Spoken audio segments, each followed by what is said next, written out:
ஆச்சி மசாலா. எந்த சமையலும் ருசி தேடும் ரகசியம் 20 ரூபாய். பிசிக்கல் ரிஃபைனிங் செய்யப்பட்ட பூர்ணா ரைஸ் பிராண்ட் ஆயில் ஆகும். SKM Poorna rice brand oil.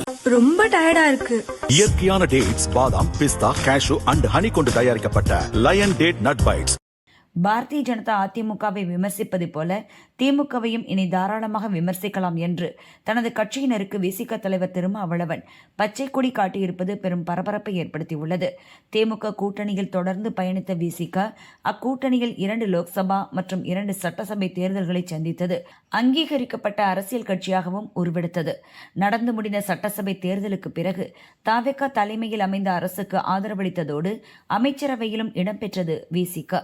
அக்கட்சியின் 2 எம்எல்ஏக்களில் ஒருவர் அமைச்சராகியுள்ளார். விசிக தவிர காங்கிரஸ், முஸ்லிம் லீக், 2 கம்யூனிஸ்ட் கட்சிகளும் கூட்டணியில் இருந்து விலகிச் சென்றதால் திமுகவினர் கடும் கோபம் அடைந்தனர்.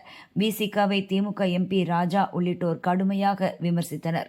ஆனால் அதற்கெல்லாம் பதிலடி தர வேண்டாம், அமைதி காக்க வேண்டும் என்று விசிகவினரை திருமாவளவன் அடக்கி வைத்திருந்தார். இப்போது முழுமையாக தவிக கூட்டணியில் ஐக்கியமாக விசிக முடிவு செய்துள்ளதால் திமுகவை இனி விமர்சிக்கலாம் என்று கட்சியினருக்கு திருமாவளவன் பச்சை கொடி காட்டியுள்ளார். இது குறித்து விசிகவினர் கூறியது: திமுக கூட்டணியில் இருக்கும் போதே அக்கட்சியினர் மீது அதிருப்தி இருந்தது. ஆனால் கூட்டணியில் இருக்கிறோம் என்பதால் அமைதி காத்தோம். திமுக கூட்டணியில் இருந்து வெளியே வந்த பின்னரும் திருமாவளவன் சொன்னதால் திமுகவினர் பேசியதற்கு எதிர்வினை ஆற்றவில்லை. ஆனால் இப்போது எங்கள் தலைமை முக்கிய முடிவை எடுத்துவிட்டது. அதாவது திமுகவுடன் இப்போதைக்கு கூட்டணி இல்லை என்று உறுதியாகிவிட்டது. எனவே பாரதிய ஜனதா அதிமுக கட்சிகளைப் போல திமுகவையும் விமர்சிக்கலாம் என்று திருமாவளவன் கூறிவிட்டார். இனி திமுகவினர் விமர்சித்தால் 2 மடங்கு பதிலடி தருவோம் என்றனர்.